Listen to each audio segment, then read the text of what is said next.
सभी पढ़ंतु सभी पढ़ंतु यह थिला सरकार को स्कूल और गणशिक्षा विभाग स्लोगान। इंग्राजी माध्यम रे पाठ पढ़िबा पई सरकार को शिक्षा विभाग नूतन शैली रे खोलिला ओडिशा आदर्श विद्यालय। प्रवेशिका परीक्षा माध्यम रे उन्नीत होला परे छात्र छात्री माने एही विद्यालय रे नाम लिखाई थांती, किंतु एही नाम लेखा पाई किछि छात्र विद्यालय को आसी नाम लेखा होई पार नथिबारु अनियमितता अभियोग करछंती। एभली अभियोग आसीछि कटक जिला नरसिंहपुर ब्लॉक अंतर्गत ओडिशा आदर्श विद्यालय नाम लेखाबेको आसीतिबा किछि छात्र और सेमानकर अभिभावक। आदर्श परीक्षा देथिला पिला मो पुओ ना कोन स्मृति रंजन सेठी तो परीक्षा देला। परीक्षा फल जेतेले बाहरला सेतेले हम पिलार प्रथम लिस्ट रे ना थिला। तापर कोरोना सकाशे स्कूल एडमिशन बंद हो जाता। बंद हवा भितर गवर्नमेंट आ गोटे मो पिलार ना वेटिंग लिस्ट रखिकी अन्य पिलांकर ना सब चढ़ी जाए। केते पिला आपन मार्क पाइछ?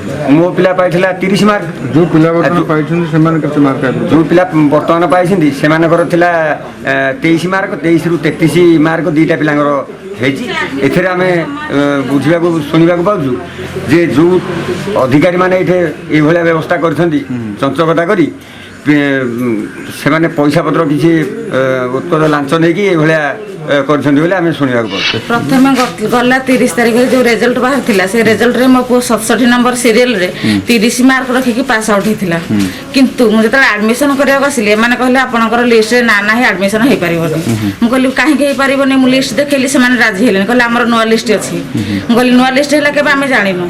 किंतु से माने कोन करिसंती किछि पैसा पत्र नै मोटा अंकर हम पिला मानु काटी देकी तांको पिला मानकर ना रखिसंती जहा कि से पिला माने गला थरक रखिथिले 23 एबे रहिछि तांकर 33। अच्छा जल्दी आपन छो एडमिशन न हुए तला आपन कोन करबे? एडमिशन हम पिलांगर हबा ही दरकार। एडमिशन न होला हम एठ जिबुरी जहा भी होला एडमिशन हो। सेमानकर अभियोग हेउछि गत 30 तारिख रे बाहरिथिबा प्रवेशिका परीक्षार फलाफल रे सेमानक नाम थिला, किंतु आज जेतेबेले सेमाने नाम लेखाइबाको विद्यालय को आसिथिले फलाफल तालिका रे सेमानकर नाम नथिबा कहिथिले नरसिंहपुर आदर्श विद्यालयर अध्यक्षा। मते ते पर्यंत कोन दायित्व मिलेनी कि एडमिशन हम समस्त मिसी करिछु। गोटे अभियोग आसुछि गोटे पिलाटी पास आउट होला पर भी तो काटी दियछ कोन एक्चुअली प्रकार हम पाखरे जहा लिस्ट अछि गोटे डिवाइस लिस्ट से लिस्ट अनुसार हम देखि एडमिशन करिछु। माने फर्स्ट लिस्ट अनुसार आपन कोन फर्स्ट लिस्ट हमहु तो किछि मिलेनी। ए लिस्ट डिवाइस लिस्ट देखुछु जो मानको ना अछि हम से मानको रिवाइज के करले मैडम से लिस्ट हम पाखु मिलेले केन हम एडमिशन जो रिवाइज लिस्ट आपन पाइले से लिस्ट आपन के देले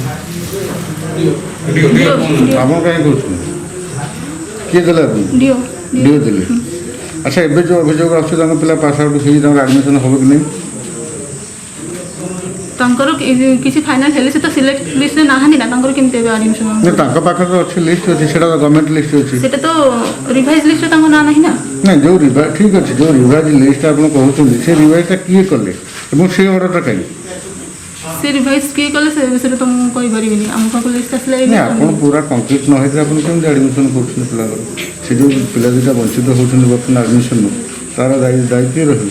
आमे तो आगु जानि नथुल ना एमती किसी प्रॉब्लम हेछि बोले हम जे लिस्ट देखिलु तापर एडमिशन हे स्टार्ट। आपन आपनकर उपरिस्थ अधिकारी जणैलेनी?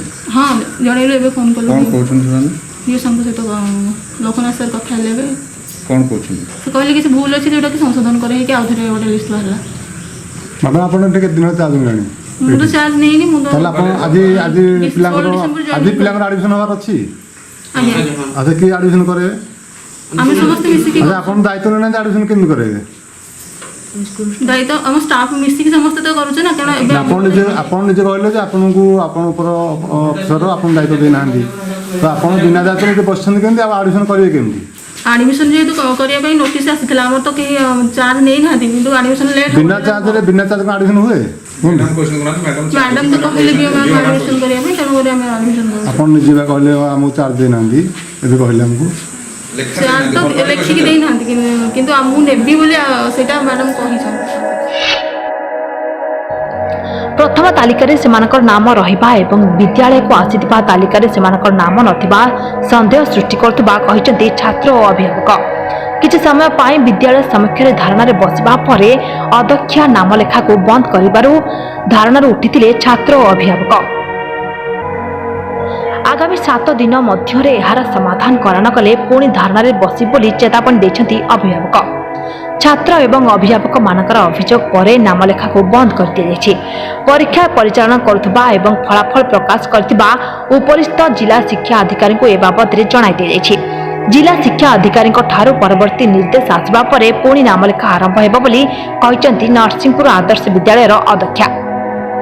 आजिर शिशु आसंता कालीर भविष्य यह समस्ते जानिथिले मध्य शिक्षा विभाग एभली खामखियाली मनोभाव जोगु छात्र छात्री मानक भविष्य अंधकार हेबाकु जाउथबा बेले पिलांक भविष्य को नहीं खेल खेलिबा केते ठीक ताहा भविष्य ही कहब।